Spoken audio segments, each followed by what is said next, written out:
అనుమానించిన భర్తకి బుద్ధి చెప్పిన భార్య. భార్య: ఏమండి, ఎందుకండి అలా ఉన్నారు? భర్త: ఏం లేదే, ఒంట్లో నీరసంగా ఉంది. భార్య: అమ్మో, నా మొగుడికి ఒంట్లో నీరసంగా ఉందంట. అమ్మా కామాక్షమ్మ తల్లి, నువ్వే కాపాడాలి. భర్త: మొగుడు అంటే ప్రేమ ఉండాలి, అతి ప్రేమ ఉండకూడదు. భార్య: ఏం, ఎందుకు ఉండకూడదు?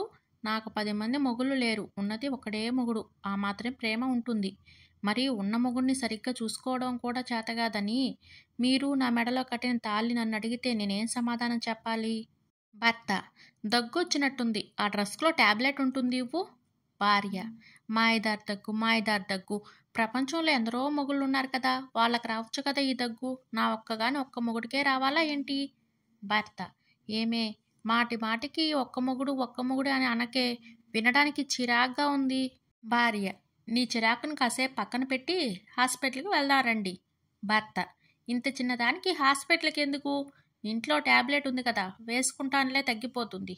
భార్య: మీకేం తెలీదు, మీరు రండి అని హాస్పిటల్ తీసుకెళ్తుంది. డాక్టర్: ఏమైందమ్మా, ఏంటి ప్రాబ్లం?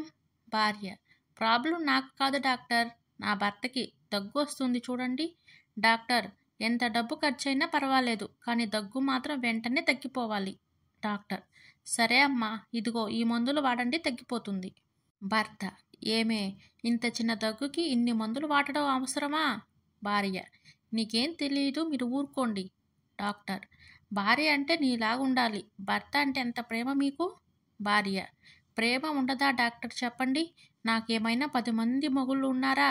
ఉన్నది ఒక్కడే మొగుడు కదా. భర్త: ఒసేయ్ ఒసేయ్, డాక్టర్ ఏమైనా నీకు ఎంతమంది మొగుళ్ళు అని అడిగారే, నోరు మూసుకుని ఉండు. భార్య: చెప్పాలంటే ఈ రోజుల్లో చెప్పుడు మాటలే నమ్ముతున్నారు. భర్త: ఏమే, ఇన్ని మందులు నేను మింగాలా? భార్య: మింగాలంటే తప్పదు, చిన్న పాముని పెద్ద కర్రతో కొడుతున్నాం కదా, అలాగే ఇంత చిన్న దగ్గు అయినా ఎన్ని ఎక్కువ మందులు మింగితే అంత త్వరగా తగ్గిపోతుంది. భర్త: ఇన్ని మందులు మింగితే చచ్చిపోతానేమోనే. భార్య: మీకు ప్రాణాలు పోయే పరిస్థితే వస్తే నా ప్రాణాలు అడ్డు వేసైనా మిమ్మల్ని నేను కాపాడుకుంటానండి. భర్త: నీ ప్రేమ తగలయ్యా, నాకేదో తేడా కొడుతుంది.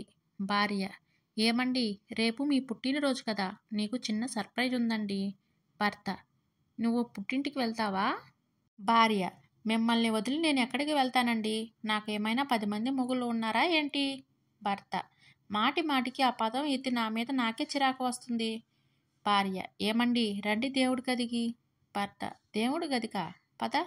ఏమే, దేవుడి గదిలో నా ఫోటో ఎందుకు పెట్టావే?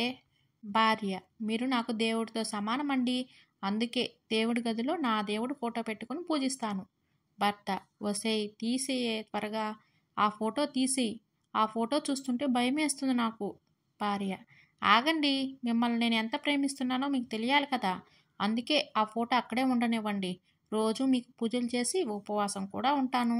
భర్త: నాకు ఇప్పుడు అర్థమైంది ఇదంతా నువ్వు ఎందుకు చేస్తున్నావా అని, నేను నిన్ను అనుమానించినందుకే కదా ఇదంతా చేస్తున్నావు. భార్య: అనుమానించినందుకు కాదండి, ఎవరో చెప్పిన మాటలు విని మీరు నన్ను అనుమానించి మీ మీద ప్రేమ లేదు అన్నారు. మొగుడు మీద ప్రేమ పెళ్ళానికి ఎప్పుడూ ఉంటుందండి, అది మీరు కనిపించేలా మాత్రం ఉండదు. భర్త: నన్ను క్షమించవే.